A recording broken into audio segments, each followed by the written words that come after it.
Hello there, chess enthusiasts. My name is Ted Milcantine, and I'm here today to deliver another lesson on talking about chess. So today we're going to be talking about specifically attacking and piece placement. We've already talked quite a bit about the opening principles, as well as talking quite a bit about tactics and what not to do with those. However, now that we've covered those topics, we want to think a little bit about what we need to do next in order to eventually attack and eventually finish off our opponent. So to get in, we're just going to start right away by talking about what to do as a broad overview. So there are three things that we want to be doing as a broad overview when it comes to attacking. The first of those is to look for checks, look for ways to attack our enemy king.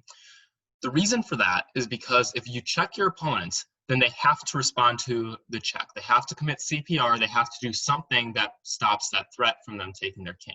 If we end up attacking the king, that enables us to do what we want to do, and it forces our opponent to be on the defensive as opposed to enabling them to enact their own plan.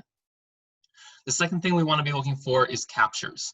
So if we're able to take one of our opponent's pieces, then that means our opponent is going to need to respond to that capture. If we take our opponent's queen, chances are they're going to want to take our queen in return. If they don't, then they'll be down a lot of material. Now, obviously, in both of these situations, we do not want to end up going down material. So it's no point in checking your opponent if in checking your opponent you're dropping your queen or a knight or something. Make sure that you are always maintaining material balance, because that is very important. But if there is a way that we can end up doing one of those threats, whether it's a check or a capture or both, then we will be able to have a threat that our opponent will need to respond to.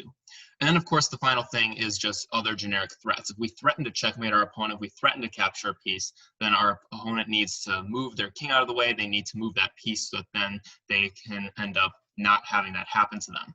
And the more that we are on the attack, the more that we are being aggressive, the less our opponent's going to be able to do to us. So with that as a broad overview out of the way, we're now going to cover a little bit more about specifics of where we should put our pieces so that we know how we can make those threats, those captures, and those checks, and be able to maximize our pieces' potential. So I'm just going to move this here to get rid of that square. There we go. All right, so we're going to start off with the knights. Now, the knights, because there were 3 points, can only really be attacked by pawns and other minor pieces. And so because of that, the knight's main bane, the main enemy of the knight, is the pawn. So if we can keep our knight away from pawns, then the knight will be so much stronger than anywhere else on the board. So well, for an example here, we see that we have several squares we can move the white knight to. Specifically, there are 2 that stand out, this c5 square and this e5 square. In both of those squares, if the knight were to move there, and I will move the knight here to the c5 square for emphasis, if the knight were to move in this c5 square, there is no pawn that can attack that knight. The b pawn has been removed from the game, has been captured, and the d pawn is too far forward to end up attacking the knight because pawns take diagonally. And so as a result, what we're seeing here is that this knight is going to stay here as long as it wants, and you get to control the flow of the game as to when this knight is going to move. This knight can continue to attack squares, such as the one where this rook is at, this nice a6 square here, this pawn here, taking out the d7 square. It's doing a lot of damage to all these squares, and there's nothing that can move it. The only thing that's going to be able to move this knight is if one of the minor pieces from black ends up finally taking it. And this can be extremely powerful if, say, we had an opposite colored bishop scenario, where instead of having a knight and a dark square bishop, black had a light square bishop, because then this knight would be on a dark square, and there'd be absolutely nothing that can move that knight. So in chess, we call this term an outpost. You don't necessarily need to know the name, but that's definitely a nice little tidbit of information to have. An outpost is a place where a knight can be that's not attacked by pawns. And that is exactly where we want to put our knights.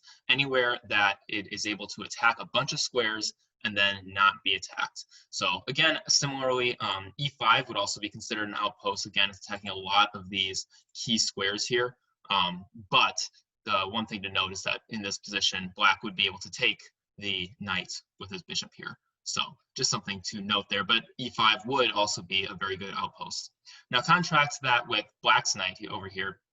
Black's knight really can't move anywhere. I mean, everywhere that it can move is again, I'm just gonna move stuff here quickly. Everywhere that it can move is blocked by its own pawns. It's really just sitting on defensive duty. It really can't do a whole lot. Probably will move here on the next turn, but other than that, it doesn't have very many squares. So we want to be putting our knights in areas that they can't be attacked by pawns, and ideally other minor pieces. And those areas are called outposts. All right, so now we're going to move on then to the next minor piece, the bishops. And again, I'm just going to move here a little bit. There we go. Get rid of all of those arrows. Oopsies. All right, there we go. So bishops, going back to the original position, like positions in which they have a lot of room to run. Now, bishops are more of a ranged piece. They can move very far, unlike the knight. And so as a result, we want to be putting them in spots that they are attacking a lot of squares. Then this black bishop here is the prime example of that. This black bishop is covering not only these two squares, but is attacking this pawn here of white's. And if this pawn were ever to be removed from the game for some reason, the bishop would then be attacking this square and this weak pawn down here. And so because of that, this bishop has a wide range, even if it's not having a wide range right now because of the fact there's this d pawn in the way.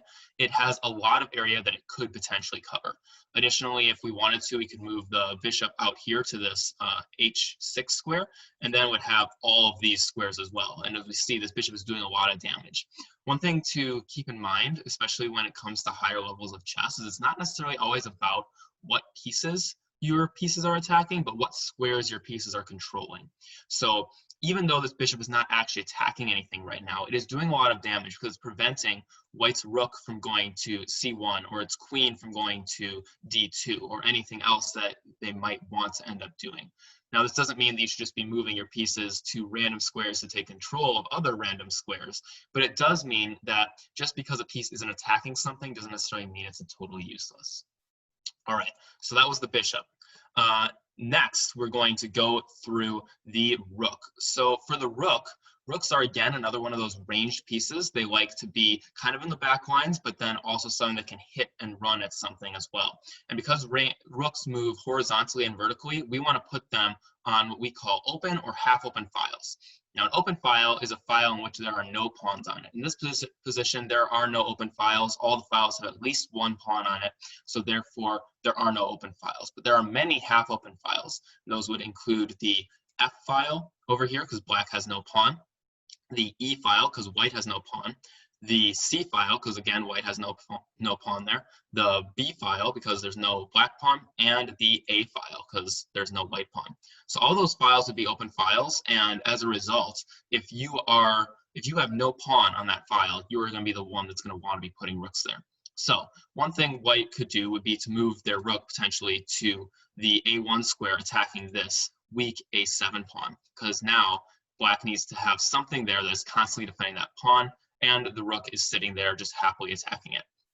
Another option would have been for white to have put his rook on the C square, attacking this weak C pawn as well. So the opportunities here are fairly multitudinous. There's quite a few opportunities, that I'm trying to say, for white here. Once this bishop were to move somewhere, white would also have this one, the E file, as well as a nice opportunity. So there are definitely multiple opportunities here for white when it comes to attacking with the rooks. So we go back here then to the original position. For black has already got his rooks here on a nice half open file. He has both rooks stacked up attacking this B pawn of whites, and this is exactly what we want to see. We don't want to just see one rook here attacking the pawn. We want to see them both stacked up. Now, maybe if you had multiple files, you could make the argument that you'd want one rook on one half open file and another rook on another half open file, but it's also perfectly acceptable to put both your rooks on the same file, double up the power, and make a killer attack. So a lot of that's going to depend on your play style and the exact position you're in. But with that in mind, black is now ready to make an attack. And black's endgame here is to get all of their rooks down to the kill zone for white, which the kill zone is the second rank down here. Or for white, the kill zone would be the 7th rank. So it's your opponent's original pawn rank is where it is. And the reason why we want to get our rooks down to the kill zone is because of the fact that that is where all the pawns are very weak. That's where we can start harassing enemy pieces. And if our opponent has a situation like this with white, where they're castled and they didn't move up any pawns, it's very easy to back rank checkmate our opponent. So there's a lot of good opportunities that can come up by getting your rooks down on that 7th or 2nd rank. And that is exactly what we're looking for when we end up getting our rooks into the battle. So Keep that in mind as we're trying to figure out how to develop our rooks. Our rooks, we need to be patient with them because we need to wait for some of the pawns to trade off. We need to wait for those half open or open files. But once they come there, we need to take advantage of that opportunity as fast as possible before our opponent so we can get down to the kill zone and start attacking. Because if we get our rooks down to the kill zone first, then our opponent is going to have two choices to make. They're either going to have to end up just giving up material, giving up pawns and pieces that are being attacked in order to make their own attack, or they're going to have to put their rooks into defensive positions so that they are defending their pawns and then not being able to use them in their own attack. Either way, it is good for us. So that is the rook. Next, we will move on to the queen. Now, with the opening principles, we always talked about not getting the queen out too early, and that is definitely true. We don't want to do that at all. However, in the middle game, when we are attacking, the queen is the most powerful piece, and we want to make sure that the queen is in our attack. Now, in this position, neither white nor black have developed their queen. So that might be something that they would end up doing in the upcoming moves. So for white, maybe they would work their way over to the h3 square, attacking the pawn, or possibly putting the queen again on maybe like c1 with the rooks in front on c2 and c3. The queen is also another piece because it does move horizontally and vertically like the rook that we could put on the half open files. So there are a bunch of options here that white and black both have in regards to the queens. So a big thing with queens is you don't want to use them defensively. There are some instances in which using a queen to defend is a good thing, but in general, if we have a queen just defending a bunch of pawns, it's not a very active queen. So we want to make sure that our queens are attacking, because if our queen is attacking, that means that our opponent's queen or our opponent's pieces are going to be forced to defend. And again, if our opponent is forced to defend, we can initiate our attack while they're being forced to respond to our attack. So, all right. Oopsies. Still getting used to this. All right. So the last piece we want to talk about is the king. Now, the king may come as a little bit of a surprise to us because typically when we think of the king, especially in the middle game, we think about castling him and getting him out of the way. And that is very true. In the beginning of the game, the king should be in his castle. He wants to be safe, surrounded by his pieces, surrounded by his pawns. We do not want to get our king in the battle because we do not want him to get checkmated. However, once pieces start coming off the board, the king becomes a very powerful piece, especially once the queens are off the board. And the reason for that is because a king is actually worth about 4 pawns if he wasn't worth the game. So what that means is that if the king was just an ordinary piece and not worth the game, the king would be worth almost as much as a rook. And as we all know, we want to get all of our pieces in the battle. And so fighting down a rook is not something you want to do, especially in the end game when there's not a lot of pieces left. So as pieces start coming off the board, specifically the queens, maybe the rooks as well, we want to start getting our kings out from the back of the board with our castle to the center of the board. Typically, when it comes down to an endgame where it's very even and both sides have just a couple pawns left, the person who gets their king out first is the person who wins the game. And that's not like a sure rule of thumb or anything. There's definitely exceptions depending on how the game goes. But if it's a fairly even match, the person who uses their king to the best of their ability is probably going to win. So keep that in mind because we don't want to get our king out too early, obviously, but we do want to make sure that he gets out eventually. And I know that's kind of a weird answer, but that's something that you will learn with time as you continue to work on your game. You will continue to realize, all right, how do we end up working so that we can figure out when exactly we want to get our king out.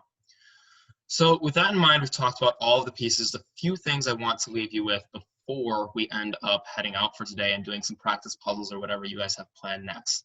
So the first thing is we know what we want to do. We need to do our checks, we need to do our attacks, we need to do our threats.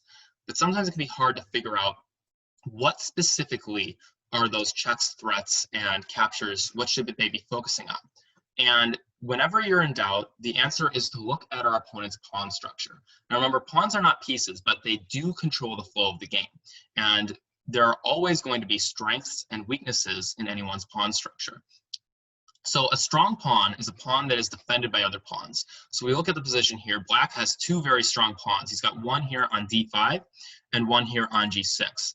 Both of those pawns are defended by other pawns, and therefore the only thing that's going to be able to take those pawns is going to be other pawns, because if you send a piece, again, I can't do this technically, but I'm going to cheat a little bit. If I send a piece here to take Black's pawn, then I'm going to lose that piece, and there's nothing that I can do about that. And so as a result, what we want to do is we want to make sure that if we do have strong pawns, we're attacking them with other pawns.